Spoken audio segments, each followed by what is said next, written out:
The Imagination Gates presents Eclipsed by Fate. Chapter 1. The Crimson Moon Market. A city of shadows. Ebonshade was a city that belonged to the night.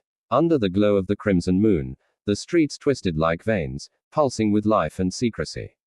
The market was the only place where humans and vampires coexisted, a fragile truce bound by ancient laws. Torches flickered, their wavering light casting eerie shadows across stone walls. Merchants called out from beneath canopies of deep crimson and gold, their voices blending with the melody of a street violinist playing a sorrowful tune. Celia Moreau pulled her hood tighter around her face, keeping her eyes low as she moved through the crowd. Don't stand out. Don't speak to them. Don't let them see you. Her mother's voice echoed in her mind, a warning ingrained since childhood. Humans didn't mingle with vampires. They survived around them. But Celia had no choice tonight. Her brother was sick, his fever worsening by the hour. The only cure was silverleaf, a rare herb that only bloomed under the crimson moon. And the only place to get it. Here, in the heart of Ebonshade's vampire market. A presence in the dark. Celia moved quickly, weaving through the throngs of people. She kept her hood low, her hands clenched into fists beneath her cloak. But then, it happened. A sharp, invisible force clawed at her chest, stopping her mid-step. She gasped, her breath hitching as a cold shiver ran down her spine. The noise of the market faded. Her vision blurred. Someone, was here. Watching her. She turned, the world moving in slow motion. And then she saw him. A figure stood at the edge of the market, half hidden in shadow. Tall, still, predatory. He wasn't just watching her. He was waiting. Her breath came in shallow gasps as she took in his presence. He was beautiful, but not in a way that felt safe. His sharp, angular features looked as though they had been carved from stone. His skin was pale as moonlight, his eyes obsidian black, depthless, endless. And his aura, it was cold, wrapping around her like invisible chains, making it impossible to move. Her heart pounded, her pulse roaring in her ears. Then came the pain, a dull ache in her chest, spreading through her veins like fire and ice intertwined. Something deep inside her recognized him, as if a piece of her soul had been waiting for this moment. No, it wasn't possible. Not this. Not him. Fated mates. The words slammed into her mind like a death sentence. But this couldn't be real. Because standing before her was Damien Voss. The vampire lord. The lord of the Obsidian Court. A name whispered in fear. A name drenched in blood and power. He was ancient, far older than the city itself. He had ruled for centuries, his hands stained with the lives he had taken. And he was her mate. Celia staggered back, her breath shallow.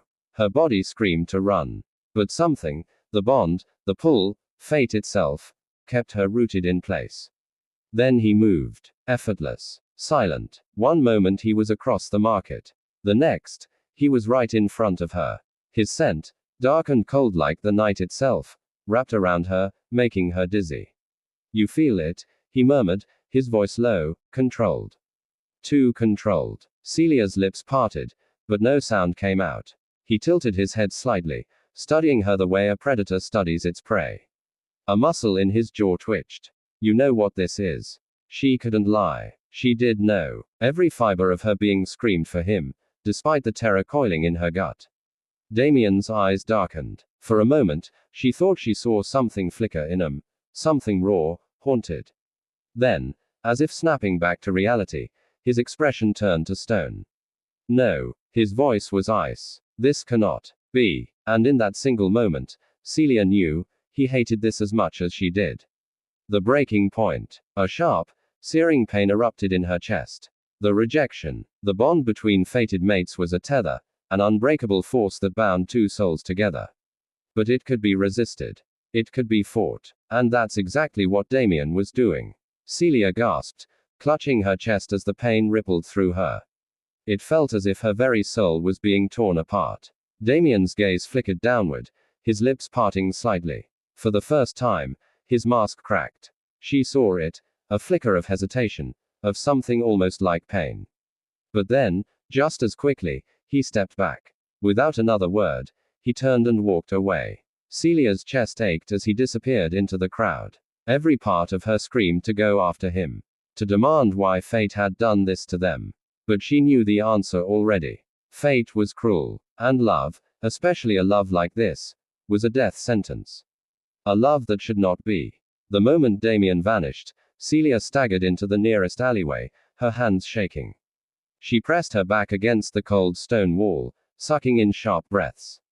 It wasn't supposed to be like this. She was just a human girl, a nobody. She wasn't meant to be tied to a creature of the night, to a monster who had seen centuries of war and darkness. And yet, a part of her had recognized him instantly. A part of her had already begun to ache for him. Tears burned her eyes as she clenched her fists. Fated mates. A bond that could not be severed. And yet, Damien had walked away. But deep down, Celia knew the truth. This wasn't over. Not by a long shot. Because fate never let go. And neither would he. Thanks for watching. Stay tuned for part 2, coming soon.